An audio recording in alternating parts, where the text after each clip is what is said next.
Olá, o Saúde Ativa está no ar. Por aqui teremos informações sobre saúde e qualidade de vida. Você também vai conferir vídeos educativos. E nesta edição, vamos bater um papo com o Ítalo Jorge, que irá falar sobre um problema que é a queixa de muitas pessoas, a dor na coluna. Não saia daí! Entender os motivos que te fazem fumar é muito importante para enfrentá-los. E na hora de realizar as suas compras no supermercado, sempre escolha alimentos saudáveis. Confira este vídeo do Ministério da Saúde com dicas que podem te ajudar a parar de fumar. Dona Y já está sem fumar há 6 dias. Já caminha com mais facilidade e voltou a sentir o gosto da comida. Indo ao mercado, Dona Y. Filho, dei uma saída para ir ao mercado e já volto. A história se repete. Ou volta a fumar, ou engorda. Ninguém consegue me largar. Dona Y, olha quanta coisa gostosa. Já tô sem cigarro há 6 dias. Não é um brigadeiro que vai me engordar, né? Vai sim, Dona Y, vai sim. Você vai voltar pra mim. Você vai voltar pra mim. Assim vai. Entender os motivos que te fazem fumar é importante para enfrentá-los. Na hora das compras, planejamento é fundamental. Dê preferência a frutas, legumes e verduras. Comida não é moeda de troca e nem um prêmio por não ter fumado. Dona Y, o que é isso? Frutas e legumes, não! Vamos lá fora conversar. Tabagismo é uma doença. O SUS pode te ajudar a deixar de fumar. Disque 136.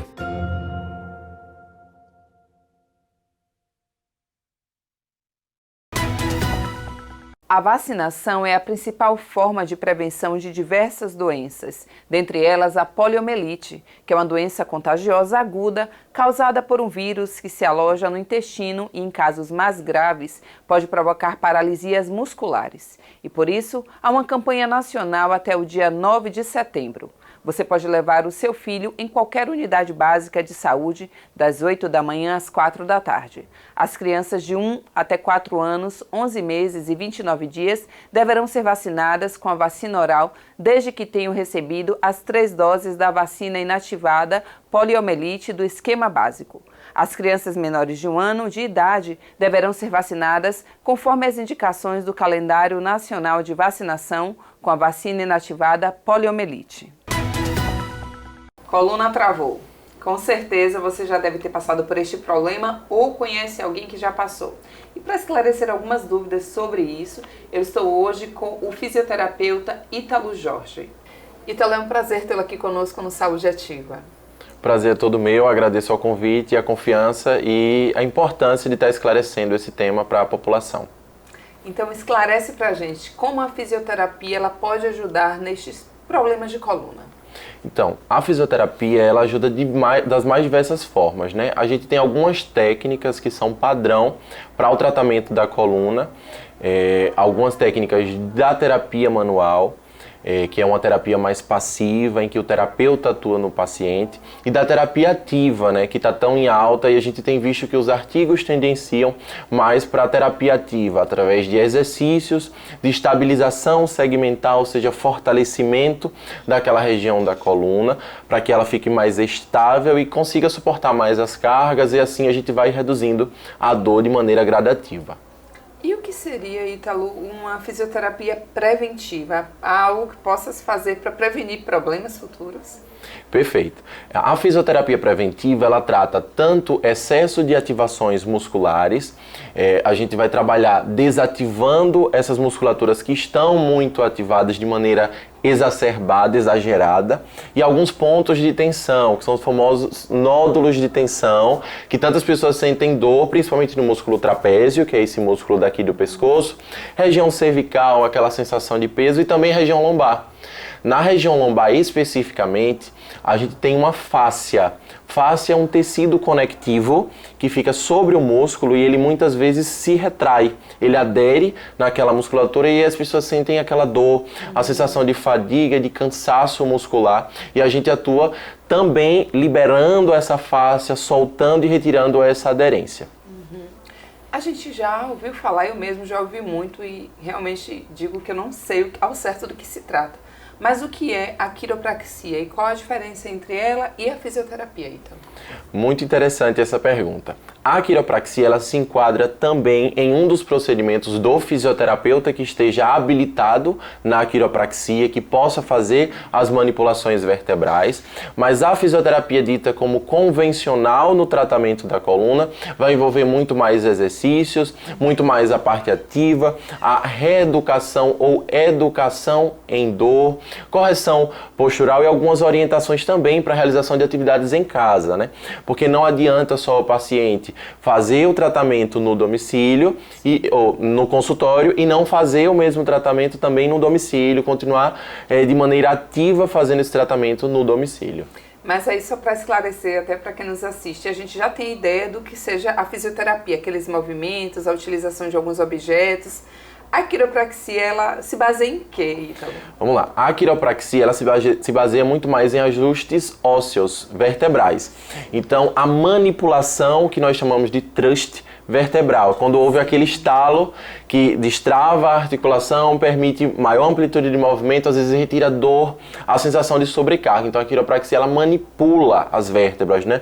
Ela move mesmo e dá aquela sensação de alívio, porque tem aquele barulho que solta a vértebra e a pessoa sente mais alívio. É uma das técnicas que a gente utiliza, a quiropraxia, principalmente quando bem avaliada. Quando a gente entende que o paciente tem pouca mobilidade, por exemplo, região torácica. A região torácica, geralmente, o paciente é muito rígido. Isso não é uma regra, mas acontece com muitos. Então, a gente avalia para cada paciente uma região hipomóvel, ou seja, pouco mobilizada, e nós vamos com as técnicas da quiropraxia fazer a manipulação daquela vértebra para o paciente conseguir se movimentar melhor, realizar os exercícios e ter uma qualidade de vida melhor. Então, a quiropraxia ela vem em conjunto com a fisioterapia dita como convencional também. Ah, entendi. É uma associada à outra e vocês fazem a avaliação para ver a necessidade de cada paciente. Isso mesmo. E às vezes, nesse atendimento, o paciente não necessita tanto da quiropraxia em si, mas ele já teve um atendimento com quiropraxia na sessão anterior, no atendimento anterior. Às vezes, no próximo atendimento, ele precise mais. Então, não necessariamente existe só um conjunto ou uma técnica só no atendimento, né? Vai depender da avaliação do paciente, do decorrer, né? Todo atendimento é uma eterna reavaliação. Sim. Então a gente vai verificando a necessidade do paciente conforme vai passando os atendimentos. Ítalo, existe alguma contraindicação para a realização de fisioterapia? Na minha cabeça, por exemplo, qualquer pessoa pode, né? Se houver a necessidade, mas assim, qualquer pessoa, mas existe contraindicação? Então, não existe contraindicação. O fisioterapeuta habilitado, o que é que ele vai fazer? Ele vai avaliar o que nós chamamos de red flags, são bandeiras vermelhas. E aí sim ele pode indicar um tratamento que seja mais adequado para aquele paciente. Por exemplo, se o paciente teve excesso de perda de peso sem mudança de dieta, teve um rebaixamento do nível de consciência, está em estado depressivo. Então esses sintomas associados vão gerando um questionário, um score, que a gente chama de red flags ou bandeiras vermelhas. E aí nós repassamos esse tratamento para um profissional adequado para que ele guie o tratamento daquele paciente. Então é preciso ter uma avaliação minuciosa do real problema, porque às vezes a coluna ela só é um eixo de manifestação de um problema mais grave. Então o fisioterapeuta precisa saber identificar quando é, por exemplo, um tumor, se ele é benigno, se ele é maligno, se existe alguma patologia mais grave que está sendo manifestada ali na coluna, para ele saber guiar esse tratamento e saber também quando não é a hora da fisioterapia estar atuando diretamente naquele momento. Mas a fisioterapia ela também pode ser preventiva num pré-cirúrgico. Por exemplo, em casos de estenose do canal vertebral, o paciente sente fraqueza nos membros inferiores, sensação de muito formigamento nas pernas, incontinência urinária, incontinência fecal, isso tendencia a uma possível estenose do canal vertebral. E o que é isso? É um estreitamento desse canal que comprime a medula vertebral e aí ele gera todos esses sintomas para os membros inferiores. Então, esse geralmente não é uma regra, que fique claro, mas geralmente esse é um problema cirúrgico. Então nós temos que acompanhar esse paciente, ver se ele está respondendo bem ao tratamento da fisioterapia e aí indicar ele a outros profissionais caso ele já não esteja sendo acompanhado. Então é preciso ter uma avaliação para saber quando a fisioterapia é realmente eficaz para tratar e quando ela se torna preventiva, como esse é o caso. Doutor, eu aproveito até o embalo aí, o senhor falando dessa questão de, às vezes, uma dor, ela pode ser algo a mais para reforçar. A gente sempre fala aqui no programa que as pessoas devem buscar a ajuda de um profissional capacitado, né? E o doutor Google, que eu reforço aqui, as pessoas às vezes sentem dor, a vizinha também estava com a mesma dor, ela se automedica e deixa de visitar um médico, deixa de ter uma avaliação de um fisioterapeuta, achando que aquela medicação vai resolver. E muitas vezes não resolve, ela vai prolongando e o problema se torna muito maior. Então é bom reforçar que se sentiu dor, tem algo acontecendo, né, diferente da rotina, de errado, é bom buscar um especialista, né, doutor? Com certeza. Essa fala é muito importante, principalmente para as pessoas que fazem a automedicação. A automedicação, ela tem um prazo. Eu costumo dizer que ela tem um prazo. Às vezes é de rápido alívio, a pessoa toma um relaxante muscular, toma os conhecidos relaxantes musculares que dão sono e fazem a pessoa ter um alívio imediato. Mas isso não é duradouro. Então, o fisioterapeuta ele está habilitado tanto para fazer essa avaliação e deve estar habilitado se for um fisioterapeuta que tem uma especialização em coluna, que já tem uma autoridade para fazer essa avaliação e ele vai saber quando indicar para um ortopedista, um médico, por exemplo, e muitas vezes também essas pessoas já vêm de indicação de médicos que têm a responsabilidade hoje de fazer muito menos cirurgias. Nós estamos vendo cada vez mais esses profissionais percebendo a importância da fisioterapia, indicando menos cirurgias e vendo que é um tratamento que dá certo e é um conjunto, tanto do ortopedista quanto do paciente, quanto do fisioterapeuta. É uma via de mão dupla, né?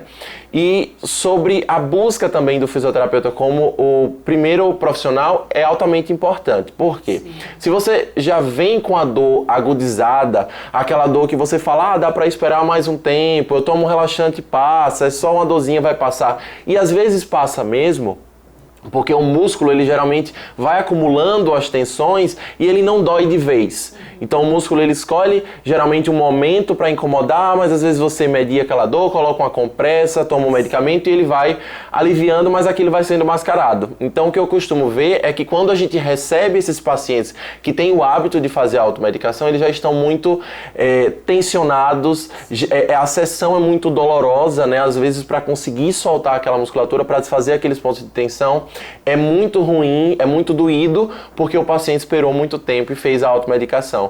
Porque geralmente tendencia-se a menosprezar uma dor muscular. Falar, mas é só muscular. Sim. E quando é vertebral ou uma hérnia de disco, por exemplo, as pessoas já abrem mais os olhos, já fazem mais esse enxame, só que o muscular muitas vezes gera muito mais dores e os travamentos vêm muito mais até pelo muscular do que pelo vertebral. Ítalo, com certeza, cada dia a tecnologia, os médicos vão buscando novas formas para tratar diversos problemas. Para a coluna, eu ouvi falar que existe um novo tratamento, que seria isso, é o Dry Needling. Explica para a gente, fala da forma correta e para que serve, como é que funciona. Na verdade é o Dry Needling. Do inglês... Dry Needling. Isso mesmo. Do inglês, agulhamento seco, agulhamento a seco. Na verdade, ele também não é tão novo assim, ele já é muito utilizado, as agulhas são as mesmas da acupuntura, da medicina tradicional chinesa. O que muda são os processos e a ciência também um pouco, né? Na acupuntura existe... locais específicos que se coloca as agulhas para agir em determinados órgãos e sistemas, e no Dry Needling são em pontos ou nódulos de tensão especificamente que essas agulhas são colocadas, tanto para promover o relaxamento da musculatura, o alívio da dor e a quebra desses nódulos de tensão. Então a gente faz um estímulo tanto da circulação sanguínea local, quanto também faz um estímulo para aquela musculatura relaxar, e aí o próprio corpo envia agentes analgésicos, agentes anti-inflamatórios para aliviar a dor e aliviar as tensões. Então, disso que se trata o Dry Needling. Pronto, esclareceu a minha dúvida e com certeza de todos, mas possivelmente, como não é algo que utiliza medicamentos, é aquela agulha que se assemelha à da acupuntura, então ela não tem contraindicação, esse tipo de tratamento, né, Ítalo? Algumas contraindicações a gente tem sim, principalmente gestantes muito próximo ao parto, porque pode estimular, né? As agulhas têm esse potencial sim de estímulo. Se o paciente tiver uma sensibilidade de pele muito grande, não aplicar naquela região. Então, são algumas contraindicações, mas são sempre relativas, por isso que cabe critério avaliativo para cada caso. Certo, Ítalo. Vamos para um pequeno intervalo e já voltamos com mais informações sobre dores, coluna, tratamento. E você não sai daí, voltamos já.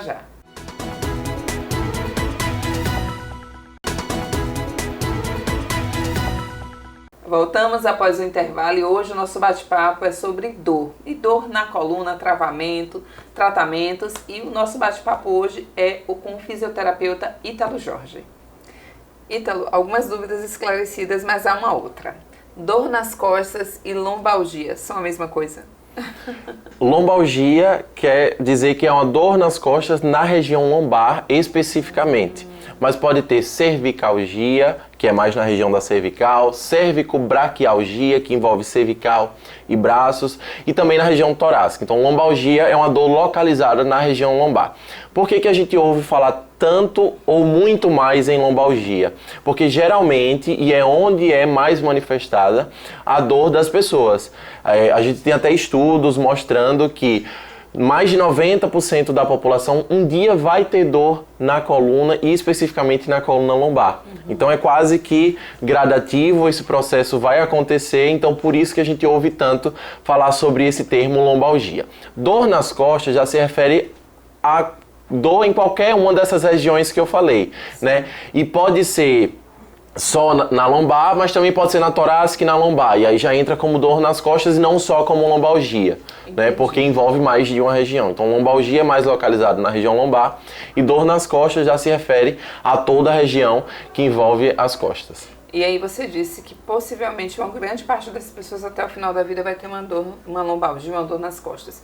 Isso se deve muito a quê, Ítalo? Eu, por exemplo, tenho uma forma de sentar, sempre estou me curvando, eu tenho que me policiar. E quando eu forço para ficar muito na posição correta, eu sinto aquela dorzinha.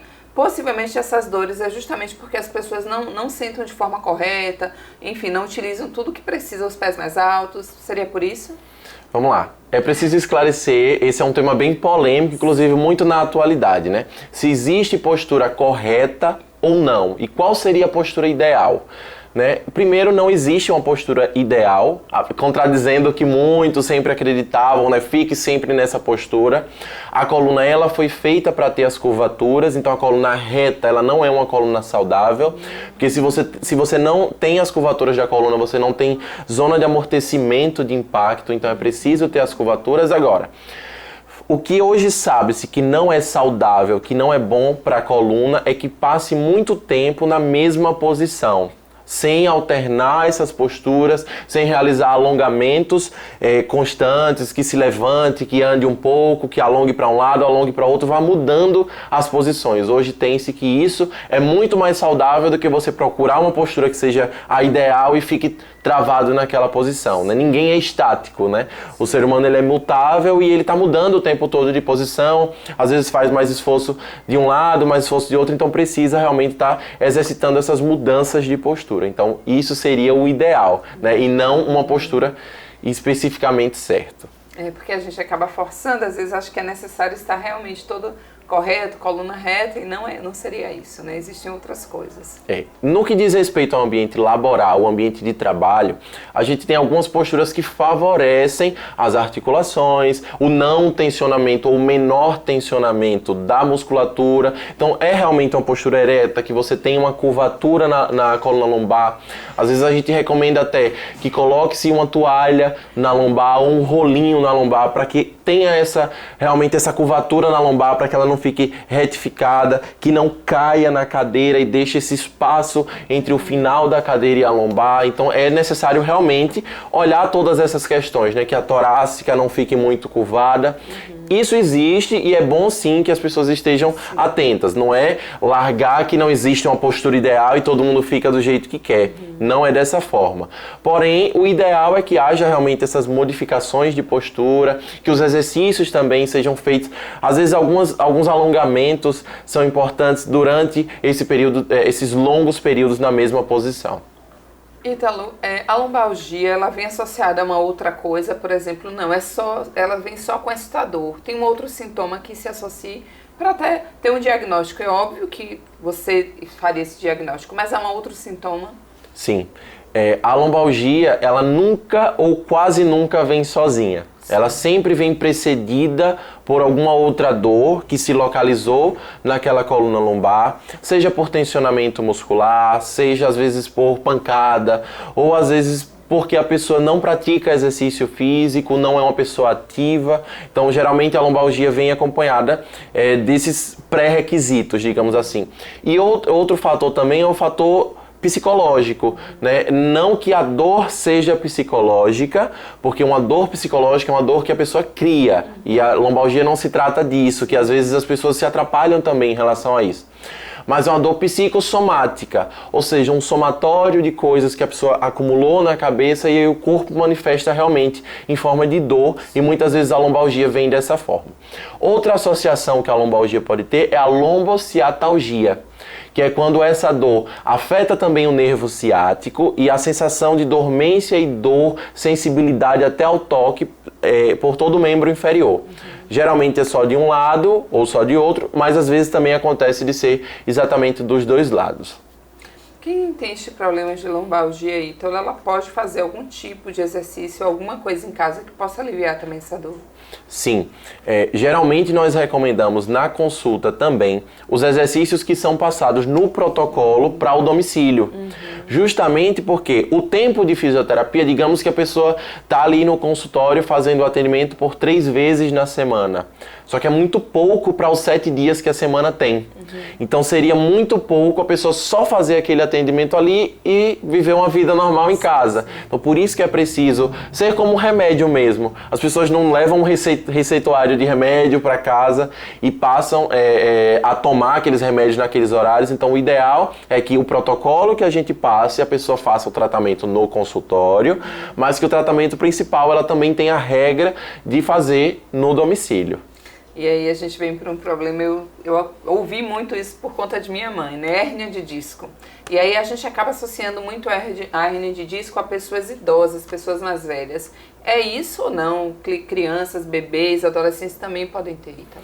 A hérnia de disco, ela geralmente vai estar realmente associada a pessoas idosas. Por quê? Porque trata-se de uma degeneração do disco de amortecimento que a pessoa tem na coluna, e às vezes ele sai só um pouquinho para fora do volume dele, digamos assim, do final dele, e não tem nenhuma compressão. Às vezes sai muito e chega a comprimir realmente uma parte da coluna que gera dor. E às vezes ele chega a extravasar completamente, que é quando o paciente já tem uma dor muito exagerada. Mas não está associado somente à idade. Não é só o fator idade que importa. É o fator movimentação, é o fator excesso de sobrecarga sem atividade física adequada, se manter em uma postura por muito tempo, não ter uma vida ativa. O fator alimentação também está ligado diretamente a isso, e o fator exercício físico principalmente. Porque o disco ele é de amortecimento da vértebra, do impacto que a coluna é eixo e recebe. Se você não tem uma musculatura fortalecida e bem adequada para estabilizar aquela articulação, para também suportar a carga juntamente com o disco, ele vai sobrecarregar e aí ele vai terminar extravasando e gerando o que a gente chama de hérnia de disco. Porém, existe uma questão muito interessante e é importante que as pessoas também saibam sobre a hérnia de disco. Ela é muito mais um achado clínico. O que isso quer dizer? Eu posso ter um raio-x da sua coluna e ter alguns achados de hérnia de disco e você não sentir dor. porque ela não está fazendo compressão e sua coluna tem algum desgaste, mas possa ser que isso nunca te gere um problema. Às vezes as pessoas têm uma hernia de disco muito insignificante, mas tem uma dor muito exagerada. Então, não necessariamente a hernia de disco vai ser o que causa a dor, mas sim a falta de estabilização e ativação da musculatura, e a hernia de disco é só mais um achado. Porque muitas vezes nós terminamos um tratamento de coluna, a pessoa está zero dor, sem sentir nenhuma dor, e aí tem outro exame de imagem e dá lá de novo a hérnia de disco. Então a gente descobre que ela não é o fator causal, não é o principal causador da dor, então por isso que é importante uma avaliação minuciosa. Ítalo, e aí falando de dor lombar, no seu dia a dia no consultório, o que você avalia mais os problemas maiores que são rotineiros, que podem causar dor lombar? Primeiro, a falta de atividade física e bons hábitos alimentares. Eu sempre vou bater nessa mesma tecla porque não adianta só ter um plano de saúde interessante e depender disso, sendo que você já não faz o preventivo, que é realmente investir na atividade física, no estilo de vida mais saudável, no consumo de alimentos mais saudáveis e na prática mesmo de alguma atividade que você goste. Não necessariamente precisa ser a musculação, pode ser qualquer um outro esporte ou simplesmente caminhadas, mas que tenha-se regra sobre isso. É importante manter tanto a alimentação saudável quanto a atividade física, e eu bato nessa tecla que a gente já ouve por tanto tempo. Outro fator também é a questão psicológica. Então, ter um acompanhamento com um terapeuta, fazer terapia é de extrema importância. Foi-se o tempo de que pensava que fazer terapia era para quem não tinha juízo ou para quem estava passando por uma depressão muito profunda. Hoje é de extrema importância que as pessoas façam terapia, porque isso anda em conjunto com a relação de dor e até de ativação dessa musculatura. Então isso entra diretamente. A gente consegue fazer também uma avaliação de quando o fator psicossomático está influenciando muito e encaminhar muito as pessoas para os psicólogos, para que eles façam esse tratamento, para os nutricionistas e para os profissionais da educação física para fazer esse tratamento junto com a gente. Falando em psicólogo, a gente está num período bem de mudança de hábitos, essa cultura da internet, a gente mudou muita coisa no nosso dia a dia, a gente está cada dia mais estressado. A realidade é essa porque a gente acaba indo em busca, todos os dias de evoluir, enfim. E a gente, sempre eu ouço falar, eu digo, não, eu tô tensa, a tensão muscular e o estresse. É uma coisa realmente que está vinculada à outra, a tensão muscular, na maioria das vezes, ela é causada pelo estresse? Com certeza. O estresse ele é uma via de mão dupla no que diz respeito à musculatura. Sabe-se que tanto o estresse psicológico afeta a musculatura fisicamente falando, então você pode ter um estresse psicológico no dia a dia, está passando por um problema difícil e enrijecer a musculatura, porque componentes químicos vão diretamente para aquela musculatura e vão tensionar, isso é comprovado cientificamente. E também hoje sabe-se que liberando a musculatura, liberando aquelas toxinas que estão acumuladas no músculo, que está enrijecido, aqueles pontos de tensão, você também consegue ter um alívio a nível emocional. Então, antigamente pensava-se só que ia do emocional para o físico. Sim. E hoje sabe-se que vai também do físico para o emocional. Por isso que a gente fala tanto de fisioterapia preventiva, porque a gente liberando essas musculaturas, a gente consegue ter um alívio também do estresse emocional. E quando você falou da liberação, e aí eu linkei, isso aí seria a liberação miofacial? Exatamente. Miofacial vem mio, músculo, e facial de fáscia, que é um tecido conectivo, como a gente já falou aqui, que fica acima do músculo. Então ele é uma capa que ela é mais plástica e o músculo tem uma capacidade mais elástica. Se ela adere muito ao músculo, você tem um tensionamento muscular muito grande e a musculatura fica enrijecida também. Então quando a gente fala liberação miofacial, vem de músculo e de fáscia, justamente para permitir que esses tecidos fiquem mais livres e a pessoa tenha um relaxamento muito melhor. Ítalo, vários problemas, dores, coluna, que são realizados esses tratamentos, educação alimentar, fisioterapia e esses outros que nós falamos aqui. A pessoa que ela realiza isso, geralmente, na maioria de todos esses casos que falamos, ela fica curada ou é um tratamento que se torna, vamos levar para o resto da vida porque não tem cura? Não. Geralmente ela fica curada. Essa história de prender as pessoas naquele tratamento cansativo de fisioterapia convencional, que vai e faz um pouquinho de exercício e as pessoas ficam realmente sem querer muito ir, foi-se o tempo disso, graças a Deus. E o que nós temos visto o tratamento ele tem prazo de início, meio e fim, justamente para a gente saber se foi um tratamento bem sucedido ou não. A gente precisa de um prazo para saber se ele foi bem sucedido ou não. É preciso fazer reavaliação, porém, os bons hábitos eles precisam ser mantidos. Então, não existe só fazer uma alimentação adequada, exercícios físicos, movimentos certos e alongamentos durante um período e depois que fica bom não fazer mais, porque isso com certeza um dia vai ser retornado. Então, a fisioterapia ela passa a ser preventiva quando o paciente recebe a alta do setor da fisioterapia, mas ele precisa continuar mantendo o hábito de vida saudável, com alimentação e exercício físico, e volte de vez em quando para essas consultas com o fisioterapeuta para fazer essas solturas musculares, para ver se ainda tem alguns pontos que podem gerar travamento mais para frente, e aí fazer esse trabalho que vai ser muito menos doloroso. Quando é feito preventivo, é um trabalho muito menos doloroso. Ítalo, você como fisioterapeuta trabalha também com redução de medidas, tonificação abdominal. A gente pode dizer então que a fisioterapia também ajuda no emagrecimento? Excelente pergunta. Um dos protocolos que são trabalhados é o de eletroestimulação abdominal e tonificação e redução de medidas. É quase que um combo, né?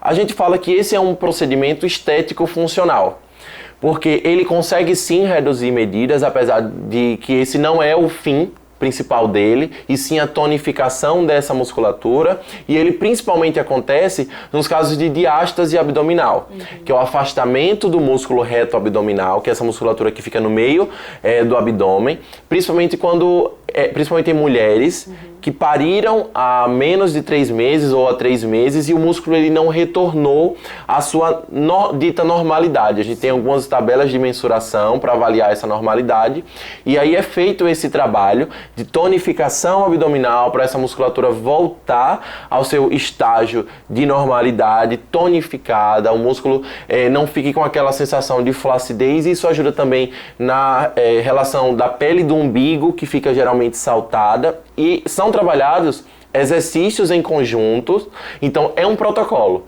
envolve a tonificação através da eletroestimulação, que é uma corrente, um aparelho que nós colocamos, uma corrente eletrofototermoterapêutica, que vai estar contraindo aquela musculatura, ativando aquele abdômen. Algumas drenagens linfáticas para ajudar no sistema linfático a não reter líquido naquela região, e tonificação abdominal também com os exercícios físicos, e aí fecha-se um protocolo de tonificação abdominal e redução de medidas. Esse é um protocolo sim estético funcional, mas a estética não é o fim principal dele. Ítalo, se pudéssemos, ficaríamos aqui durante o dia inteiro, porque dor, coluna, né, estética, é muita coisa para se falar. Mas a gente vai marcar um outro momento, você retorna para a gente conversar sobre isso, e eu agradeço a sua participação aqui no Saúde Ativa. Eu que agradeço, realmente teria muito mais assunto para falar, me coloco à disposição, agradeço a confiança e deixo aqui minhas redes sociais sempre à disposição, sou eu mesmo que respondo nas redes sociais, qualquer dúvida sobre coluna, sobre qualquer um dos procedimentos, é só falar comigo nas redes sociais. Obrigada, Ítalo. Em breve o Saúde Ativa estará de volta com mais informações sobre saúde, qualidade de vida, e eu espero todos vocês. Até lá!